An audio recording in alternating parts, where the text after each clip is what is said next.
బీహార్కు చెందిన ప్రశాంత్ కిషోర్ చచ్చిపోయిన తెలుగుదేశం పార్టీకి శవ పరీక్ష చేయడానికి వచ్చిన వైద్యుడి లాంటి వాడని మంత్రి అంబటి రాంబాబు సెటైర్లు వేశారు. ఇక మెటీరియల్ బాగోలేనప్పుడు మేస్త్రి ఏం చేస్తారంటూ అంబటి ప్రశ్నించారు. బీహారీ డికాయిట్ ప్రశాంత్ కిషోర్ అంటూ గతంలో చంద్రబాబు లోకేష్ చేసిన వ్యాఖ్యలు మరిచిపోయారా అంటూ అంబటి ప్రశ్నించారు. రాబిన్ సింగ్ పని అయిపోయింది కాబట్టి పీకేను తెచ్చుకున్నారని అంబటి విమర్శించారు. బాబాయిని హత్య చేసే సందర్భాల గురించి మాట్లాడుతూ మత కల్లోలాలు సృష్టించారు, హత్యలు చేయించారు. ఇవన్నీ కూడా బీహార్ నుంచి వచ్చినటువంటి బీహార్ డెకాయిట్ ప్రశాంత్ కిషోరే చేయించాడు అని సాక్షాత్తు నారా చంద్రబాబు నాయుడు గారే చాలా స్పష్టంగా చెప్పాడు. ఈ లోకేష్ కూడా అప్పుడు మంత్రిగా ఉన్నాడు. ఆయన కూడా ఏం చెప్పాడంటే ఈ ప్రశాంత్ కిషోర్ అనే వ్యక్తి వైఎస్ఆర్ కాంగ్రెస్ పార్టీకి నమ్మకం లేక వారిని తెచ్చుకున్నారు అనేటువంటి కామెంట్స్ చేశారు. అవన్నీ ఇప్పుడు గుర్తు చేసుకోవాల్సినటువంటి అవసరం ఉందని నేను చెప్పదలుచుకున్నాను. ఎందుకంటే ఎంతగా చంద్రబాబు నాయుడు గారు లోకేష్ గారు దిగజారిపోతారో గుర్తుపెట్టుకోండి. అవసరమైతే ఎలా కాళ్ళు పట్టుకుంటారో గుర్తుపెట్టుకోండి. ఒకప్పుడు బీహార్ డెకాయిట్ అని తిట్టినటువంటి ప్రశాంత్ కిషోరే ఇవాళ మాకు వ్యూహకర్తగా కావాలని ఢిల్లీ వెళ్ళి బతిమలాడి తెచ్చుకున్నారు. అంటే వారికి ఆ కాన్ఫిడెన్స్ లేదని కూడా ఈ సందర్భంగా నేను మనవి చేస్తున్నా. ప్రజలకు కూడా అర్థమై ఉంటుందని నేను మనవి చేస్తున్నా.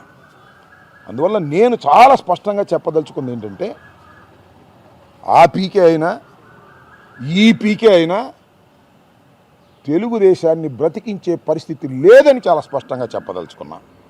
అంతేకాదు, నేను ట్వీట్ చేసిన విషయం కూడా మీ అందరూ చూసే ఉంటారు. మళ్ళా చెప్తున్నా, మెటీరియల్ మంచిది కాకపోతే మేస్త్రి ఏం చేస్తాడు? ఏమైనా చేయగలుగుతాడా? మెటీరియల్ బాగుండాలి కదా దేనికైనా. మెటీరియల్ బాగుంటే మేస్త్రి దాన్ని చక్కగా అమర్చగలుగుతాడు. ఇక్కడ మెటీరియలే సరిలేదు.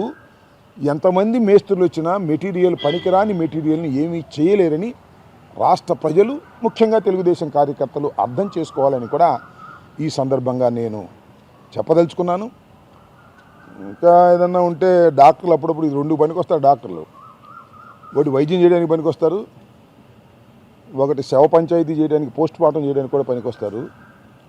ఇప్పుడు ప్రశాంత్ కిషోర్ చనిపోయినటువంటి తెలుగుదేశానికి పోస్ట్ మార్టం చేయడానికి మాత్రమే పనికొస్తాడు తప్ప ప్రాణం పోయడానికి పనికిరాడనే వాస్తవాన్ని ఇవాళ కాకపోతే వచ్చి పరిశీలించిన తర్వాత అయినా మీకు అర్థమవుతుందని ఈ సందర్భంగా నేను చెప్పదలుచుకున్నాను.